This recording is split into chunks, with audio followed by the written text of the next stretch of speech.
You used to complain. That's how it started. Something went wrong with the company you did business with, and you said something. Maybe the order was wrong. Maybe the bill was wrong. Maybe they kept you waiting. Maybe you had to call 3 times about something that should have been handled the first time. Whatever it was, you complained. They apologized. Maybe they fixed it. And you went back. Then something else happened, and you complained again. This time, maybe you were a little more frustrated than before. You explained that this had happened before. Then they apologized again. Maybe somebody said, I completely understand your frustration. And you went back again. Then it happened again. But this time, you didn't complain. You didn't call. You didn't ask for the manager. You didn't send the email. You didn't fill out the survey. You didn't leave a bad review. You just thought, I'm done. And you stopped going back. No announcement, no dramatic exit, no final warning. You just took your money somewhere else.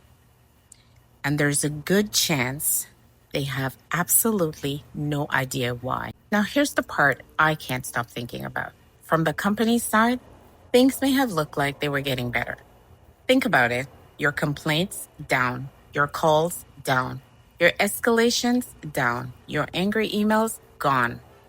Everything that used to tell them you were unhappy disappeared. Problem solved? No. The customer disappeared too. And that completely changes the way I think we should look at customer complaints, because the complaint wasn't necessarily the warning that they lost you. The silence was. Companies spend a lot of time worrying about customers who complain. The angry customer, the customer asking for a manager, the customer saying this is unacceptable, the customer threatening to leave. And I understand why. They're loud, they're visible, they require attention.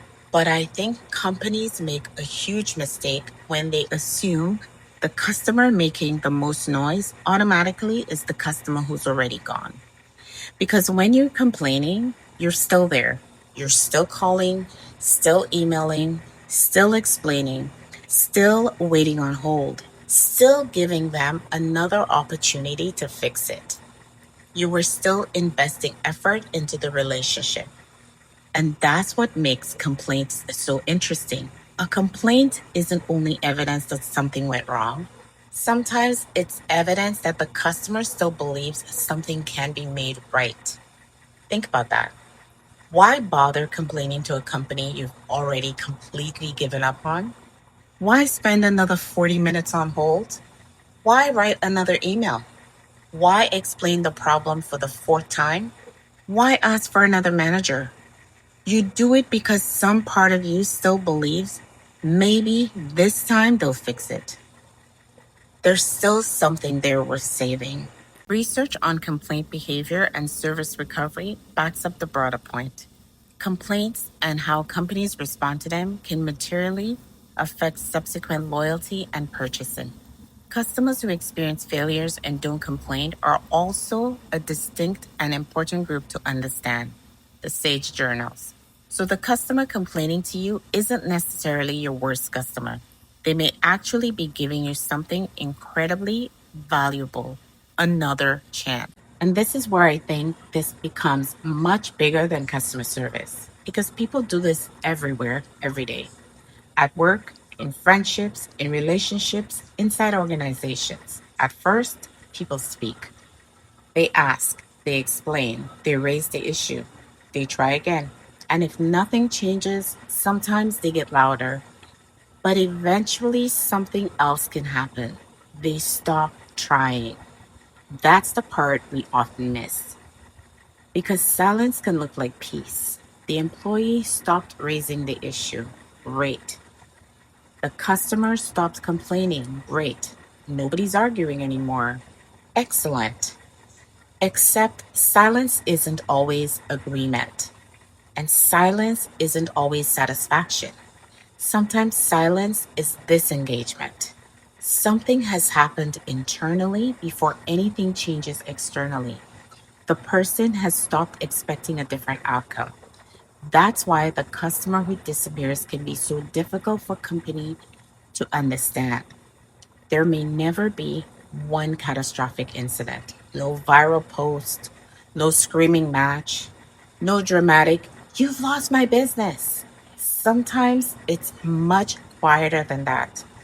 The customer just gets tired of calling, tired of explaining, tired of following up, tired of hearing, "I understand your frustration," tired of starting over with somebody new, tired of giving chances. And eventually, they stop spending effort before they stop spending money. That's the shift. And think about how backwards this can become. The customer who complains gets labeled difficult, demanding, high maintenance, a problem customer.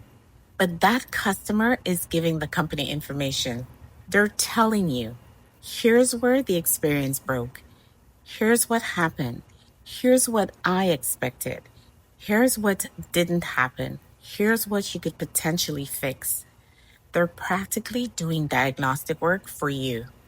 And yes, some complaints are unreasonable. Some customers are unreasonable. That's not what I'm talking about. I'm talking about the customer who keeps coming back and keeps telling you what's going wrong. Because every time they return after a bad experience, they're making another decision. I'll give you another chance until eventually they don't. And what's fascinating is that the final straw may not even be the worst thing that happened. It may be something tiny. One more unanswered email, one more transfer, one more wrong order, one more, "unfortunately, there's nothing we can do." And from the outside, you may think they left over that. No, they didn't leave over that. They left after everything that came before it. That was simply the moment they stopped believing the next experience would be different. And once that happens, winning them back becomes much harder. Research on service failures finds that recovery can reduce the damage and influence future patronage, but it doesn't simply erase the effect of failure, especially when the problems repeat. That's from the SAGE journals, which means the goal shouldn't just be how quickly can we close the complaint? It should also be, what is this complaint trying to tell us before this customer stops talking to us altogether? We've spent the last few years talking about quiet quitting at work. We've even started using the language in relationships. But I think customers do it too. We quiet quit brands. We don't necessarily make an announcement. We don't always complain. We don't always demand our money back. Sometimes we just slowly withdraw our effort.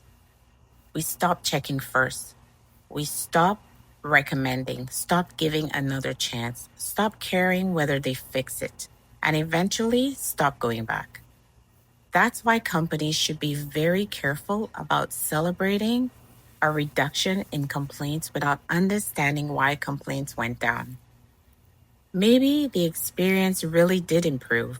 Fantastic. But there's another question worth asking. Did the problem disappear, or did some of the customers disappear? Because those are two very different things. So if you're running a company, leading a team, designing a customer experience, or responsible for keeping customers, don't only study the people making noise. Pay attention to the people who used to make noise. The longtime customer whose purchases are slowing down. The person who contacted you 3 times and suddenly stopped. The customer who used to respond to surveys and doesn't anymore. Don't automatically interpret their silence as satisfaction. Get curious, because the customer complaining today may still be giving you a chance. And the customer who has gone completely quiet, they may have already made their decision. So the next time someone tells you complaints are down, ask one question. Did the experience get better? Or did the customer simply stop believing it's worth telling you when it didn't? because the complaint wasn't always the warning that you'd lost them. The silence was. Sometimes customers don't leave angry, they leave tired. That's the human factor. And now you know what's actually happening and what to do about it.